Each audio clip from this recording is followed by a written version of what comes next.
today's video I'm going to be taking a look at the Drift Stealth 2. This is a small helmet mount action camera. Main features are a rotating lens on the front. It's got its own waterproof case, no need for a separate one. You'll also find that it's got built-in Wi-Fi, 1080p 30, 720p 60 video, and it promises to have a 3-hour battery life. So let's take it out on the road and see how it performs. During the course of this video, as well as the expected helmet mount footage, we're going to have a look at some dash cam type footage from this camera during the day and at night. Also, I'll show you a few usual test shots so you can get a bit of comparison with some of the other cameras I've tested. And then we're going to have a look what's inside the box, of course, how the mounting system operates and how that attaches to the side of a motorcycle helmet. We're also going to have a look at the operating system, how it works with the remote control, which is an optional extra, what happens when you plug it into a television, how the Wi-Fi app works, and I'm going to tell you which one I prefer out of the Stealth 2 or the Ghost S. A lot of stuff to cover, let's get on with it. Looking at the back of the box, you can see we've got the specs here. Pause that if you want to read those, but we'll go through quite a bit of this stuff during the course of the video. Now, full disclosure, I didn't pay for this. Drift sent it to me as a review sample, which I think is pretty brave of them, given the fact I really didn't like their Ghost S model. Now, inside the box, you'll notice here, there's an optional extra as a two-way remote and a waterproof case. I mentioned at the beginning the camera was waterproof. I should have said weatherproof. It's okay in the rain, but if you want to go underwater, you'll need that optional waterproof case. Now, the things you do get inside the box are all laid out in front of you here. The USB cable is a micro USB. In addition to that, of course, we've got the mounting system that attaches to the camera itself, two self-adhesive mounts for putting on different things, because the right-hand one has a curve on it and the left-hand one is flat. So I'm going to put the curved one on my motorcycle helmet, and the other one, God knows what I'm going to do with that. And then this thing is a vented helmet mount. The idea is you've got these 4 rubber bits on the back here, and then that scratchy part in the middle where a belt would attach to it, and you put straps through it and put it on some sort of climbing helmet or something. Not something I'm going to be doing, but there you go, that's what that is. And then we've got a quick start guide. This isn't the full manual. You want the full manual, you've got to go on the Drift website and download a PDF, but this gets you up and running. This page here tells you the weights and dimensions of the camera, so if you want to know those, pause and have a look at that now. But let's just get on and have a look at the camera itself. Perhaps the most important feature for me on this camera is the rotating lens unit. It goes a total of 300 degrees, so you can get it as far as that in one direction. I'll spin it round to show you how far it goes in the other direction. When I reviewed the Ghost S, which also has a rotating lens, some chap says, well, it's not actually the lens that's rotating, you'll find it's the sensor. If you rotated the lens, there'd be no point. Yeah, talk like that is why nobody speaks to you at parties. Now, the clip goes on the side of the camera in this standard tripod screw mount. It's got teeth on that clip as well, so you can put it in any position you want and then tighten it up and it will retain that position. It's quite a good system. It enables you to adjust the incline when you put it on the side of a helmet, get it just right. Now, when I put it into this self-adhesive mount, you can see those 2 legs on it spring into there and clip into those little holes there. I'm finding this is holding fine. When I reviewed the Ghost S, I must have had a bit of a dodgy one that kept falling out. This one is perfectly fine, so maybe they've sort of fixed that design a little bit or something. Another thing that I like, the door on this one comes off a lot easier, a lot simpler. It doesn't hurt the fingers trying to unscrew that. Inside there you'll find you've got a micro HDMI out, micro USB, micro SD card slot, up to 32 gigs. I'm putting a class 10 in here, and we've also got a reset hole on there as well in case we need that, but I haven't had to use that. When it's charging, it says it's charging. When it's full, it says it's full, which you wish all cameras would do that. These 3 buttons on the top control everything, and then on the bottom, that little hole at the front there, that's the microphone hole. I'm putting the mount on the side of a motorcycle helmet. You could put this on the top if you wanted. It doesn't matter too much where you put it because you can adjust the mount on the camera itself later on. Now, the first thing I'm going to do is switch the camera on and format that memory card that I've just put inside the camera. So as you can see here, it comes on, you've got a nice display there. We'll just quickly go through the menu and get into the format one, and later on I'll show you exactly how the menus work on this camera, but all I'm really looking for now is the format option. There it is. So select that, format the card inside the camera. Always do that with cameras. Format the card in the camera, not on your computer. It'll make sure it's formatted correctly for the device you're using. It's a very simple camera to operate. Press the button at the front, it beeps, the red light starts flashing, the timer starts counting up on the screen, and the backlight flashes as well to show you that it's recording. So that's a nice little feature. At least you can see what's going on. It's quite clear when you're recording and when you're not. So press the button on the top again to put it back into this standby mode, and the screen changes colour and the light goes to green. So now I know how to record something. I'll go out and show you some sample footage I've taken with the camera. We'll come back to the menus later on. So looking at this is one of the usual shots I do with this in 1080p 30. It's got a wide angle lens, 130 I think it said degrees on there, it looks like it as well. If we just crop in on the middle here, we can see that the image is, I'd say, a little bit soft on the text there. You can read it, but it's just a little bit soft compared to some of the very best cameras I've reviewed. But then again, this is a cheaper action camera. It's the cheapest model in the drift range. Now I'll show you some of the resolutions we've got here. This is 1280 by 960, adds more vertical height on the image. You can see it at the bottom and the top there. When I go back to 720p, that's what you're cutting it down to, so that's 720p 30. And then I'll show you 720p 60, which you won't be able to see the 60 frames per second on YouTube, but I'll have a sample clip for you to download if you want. We'll crop in on that. You can see that one's a little bit softer, as it should be, than the 1080p one. Then we've got this weird one, 848 by 480, but at 120 frames a second. So I've cut it down to 10% speed, and you can see everyone's moving in real slow motion. Features like this, sometimes it can come in handy. It's not something you use a lot, but at least it does work. Now inside the Printworks here, which is a covered environment, quite low light, the camera seems to cope quite well. We're still pulling all the colours out of the scene. It is a little bit grainy, but not more than you'd expect, and it is pretty dark in here, and I think it's doing a reasonable job. In fact, I'd say it's one of the better action cameras that I've tested in this environment. Now, of course, this camera doesn't have image stabilization. I always have to mention this because unless I do, someone will ask, but it doesn't really need it. You can see it's shaking around a bit, but with a nice wide-angle lens like this, it doesn't have too much of a shaky effect. And if you hold it steady, you can get some really nice shots. That's a nice shot there, nice and sunny day there for a change.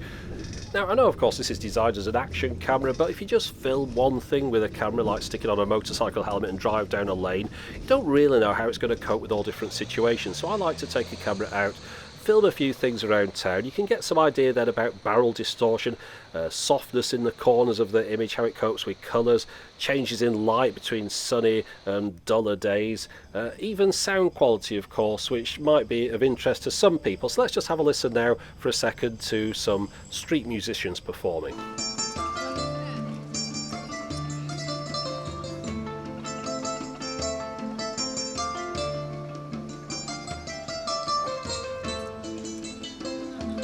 Now, it's very easy to accidentally cover the microphone hole with your finger, and if you do, things end up sounding muffled like this. Now, the camera does have a stills function. I'm showing you a couple of pictures now. I don't know if people really do buy action cameras to take stills with. Maybe they do it when they haven't got anything else in their pocket, and it takes reasonable stills. You can see I've cropped in on a couple of these images here just to show you the sharpness. It's supposed to take 12 megapixel stills, so it does look better than the normal video when you crop in on it. Now finally, let's get out on the bike. I want to show you some of this footage. This is really what the camera is designed for, of course. Now, I've side mounted the camera, as I showed you earlier on the right hand side of my helmet here. Of course, that means you can't see things on the left. There's nothing to stop you putting this camera on top of a motorcycle helmet. Remember, that lens does rotate, so you could have it flat on the top and rotate the lens round, or put it pretty much where you want. That's one of the good things about this particular camera. You've got quite a lot of options, and you don't look as ridiculous as sticking one of those boxes on top of your helmet, if you know what I mean. I much prefer something a little bit sleeker like this. Now, this is 1080p 30 footage that I'm showing you now. I'm deliberately showing you stuff with quite a bit of sky so that YouTube doesn't make it all blocky. However, if you do see some blocking of the video, then download some of the sample clips. I'll have those available. The clip you're looking at here was shot in 720p 60. You'll be watching this at 30 frames per second, but again, downloadable sample clips to show you the full 60 frames per second. Link in the video description. But this 720p 60 does look nice as well. We noticed before there's no real difference in the field of view, so all you're picking is, do you want 1080p 30 or 720p 60? Do you want 60 frames a second at a lower resolution or 30 at a higher? I tend to go 1080p 30, but that's my particular preference. Good thing about this camera, there isn't a massive amount of difference between the two as far as quality goes. Some cameras that do 720p 60 really crop the image down and make things pretty blurry. Now, the sound quality, obviously, having a microphone hole on the front, you're just going to get wind noise. I'll just let you listen to a little bit of that now, but I'm just warning you, you might want to turn your speakers down or take your headphones off your head for a second. So I mentioned earlier on that it's perhaps not the sharpest 1080p I've ever seen on a camera. However, in its favour, it does seem to cope particularly well with lighting fluctuations, which is something that is equally as important as sharpness to me. There's so many cameras you can have on a motorcycle helmet that will just show dark images whenever you're travelling towards sun. Now, I haven't got any sun to show you here, but you'll be able to see some in a moment when I'm in the car, and that gives you a bit of an idea. However, this first footage that I'm going to show you in the car, of course, isn't a nice sunny day. It's been a bit changeable recently, but you get an idea how this would look if you were using it as a dash camera. And it does work really well as a dash camera. You've got a menu option you can select to get it to function exactly as a normal car dash cam. By that I mean, if you apply power to that USB socket, it will power up and start recording. If you disconnect the power, it will then stop recording. Not immediately, it's when it gets to the end of the clip length that you've selected. I'm recording 1 minute clips, and I've just got to point out there is a bit of a jump between them. You'll be able to see it coming up in a second. I think, when's that? 37 it gets to, and there you can see there's a little bit of a jump, and it's about a second or just under that you miss when you get from one clip to the other clip. I don't think it's the end of the world, but it's something to mention. Most dash cams don't tend to do that nowadays. Now here's a bit of a sunny clip, so you can see it copes really well with that, and of course when the sun comes out, cameras always produce better results, so this looks really nice here. So dash cam, perfectly fine. Also, if you're using it as a dash cam, you could use it as one at night time. As you can see here, it copes really well with this as well. There's a bit of grain in the image, but the colours are all here and you can see what's going on. This is 1080p 30 again, of course. One thing I will point out, the battery isn't removable. So you wouldn't really want to use it as a dash cam over a long period of time, because you end up charging the battery over and over again, and at some point you're going to end up killing that battery. So maybe if you were going on holiday in a hire car or something, you could use it there rather than the normal one that you've got at home. Nice to have the feature in the camera anyway. Right, fun's over, let's go through those camera menus. You'll be glad to know they're not too complicated. First off, when you switch it on, you can see this screen here. It tells you pretty much what you need to know. What video mode you're in, how many clips you've recorded, whether the exposure's been adjusted, how much battery life you've got left, and how much space you've got on that micro SD card. Now on the top here we've got these three buttons. The middle one is up and down. I'll show you how that works in a moment, and you use the others to select to move through the modes. So if we move through the modes, we're in video first, press the mode button, photo mode, press it again, time-lapse, and one more press gets us into burst photography. Finally we get into the setup menu, and then we're back into the video mode again. Now the middle one, when you're in a mode, it changes it. Notice at the top there I can select the different frames per second and resolutions whilst I'm in the video mode. I'm not having to delve into those menus to do this. I can just do it by one button press and cycle through them there. The same thing happens in the stills photo mode. See at the top right, 12 megapixel, could go down to 5, 3 or back to 12 again. And then in the time lapse, see at the top left, that's the interval, 3, 5, 10, 30, 60, half a second or 1 second. Those are the intervals between photos getting taken. And then finally, burst photography mode. It takes 3 photos in a second, and you can select whether you want to do that over 1, 2 or 5 seconds. Now into the settings menu properly, you can change quite a few things in here, of course, but to go up and down, it's slightly strange. Press to go down, and then hold it a little bit longer to go back up again. So you can move up and down the menus just by doing that. It does seem to work quite well. Right, so first off, exposure. You can adjust the exposure up or down. I never had to do this. The camera coped really well getting the exposure right itself. Obviously self-timer if you're taking photos. I'm not going to use that one. Wi-Fi, I'll show you that later on. Video tagging is a bit of an unusual thing. I noticed it in their other camera as well. You can see here video tagging interval.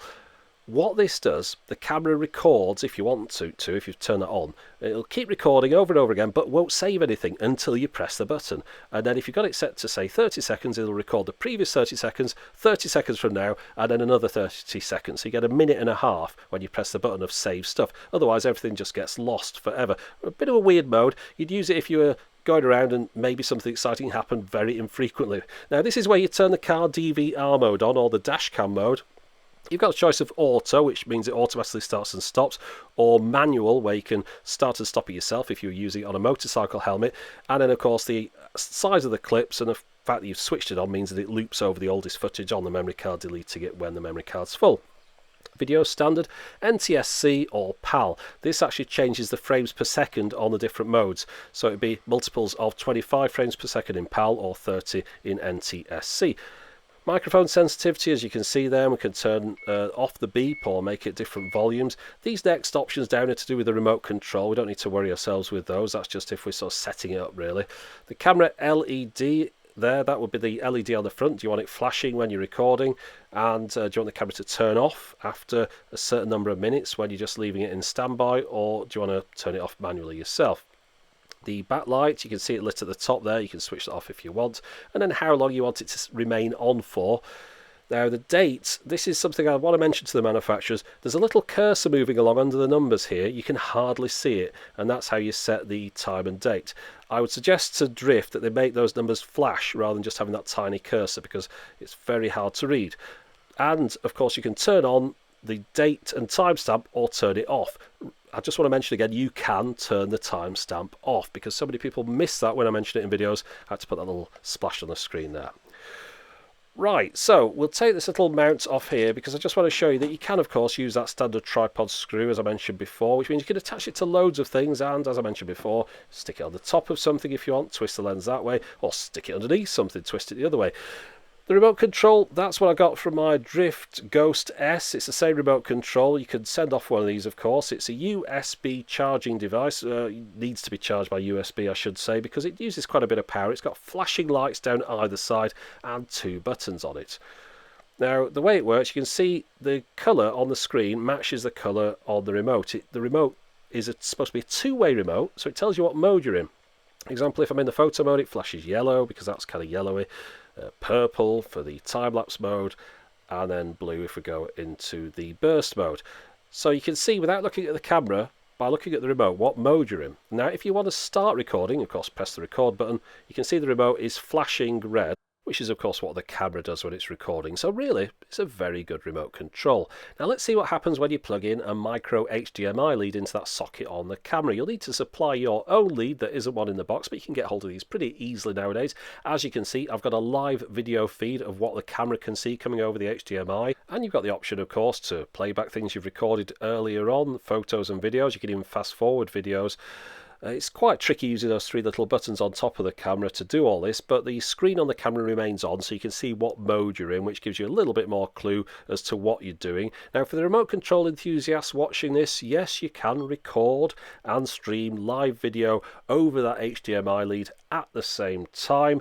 You might want to think about plugging in a micro USB lead at the same time. Looks a little bit tight trying to get both those things in together, but you might be able to squeeze it in. I'm not too sure. You won't really need to though. It's got a long battery life. Now, the Wi-Fi app. I hate Wi-Fi apps. Let me just say that up front. I don't use Wi-Fi apps on cameras, but I'm going to show you what it does and what it doesn't do. So first thing, switch the Wi-Fi on in the menus on the camera. That means, of course, you see this little Wi-Fi indicator pop up at the bottom. Now the camera's acting like a Wi-Fi hotspot. So we've got to connect up to that with our phone here. And I'll try and connect to that Wi-Fi hotspot, and it doesn't work. And it didn't work again. It just kept sort of failing on me. Now, this didn't happen the first time I did it. It just did it when I was coming to film it. Not too sure what was going on, but it was a bit of a flaky thing. Anyway, perseverance eventually paid off, because I did get the phone connected up to the camera. So then using the Drift app, which I've got on my phone, you can go into that and it'll enable you to change a few things on the camera, download files and things. I'll just show you what it can do here. So you see at the bottom there, those are your options. So first off, if I go to shoot, I can take a video. Notice it's got into landscape mode for this.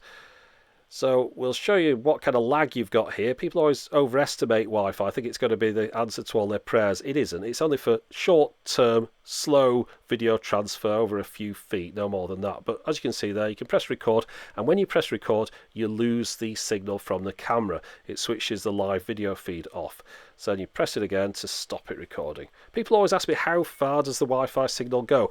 My answer with all these is about as far as you can throw a house brick. That's pretty much standard as far as I've tested it, which is not at all. Now in the menus here, you can change all the settings that you can change with the camera itself, but I'd much rather just change them on the camera. It's much easier, simpler, and you can see everything you need to on that little screen on the camera. One thing you can't see, of course, is the video files you've recorded, so that does enable you to get those onto your mobile device if you don't have anything else with you. And I have done this whilst I've been on a holiday, but it's not something you'd want to do with bulk files, because they just take forever to copy across.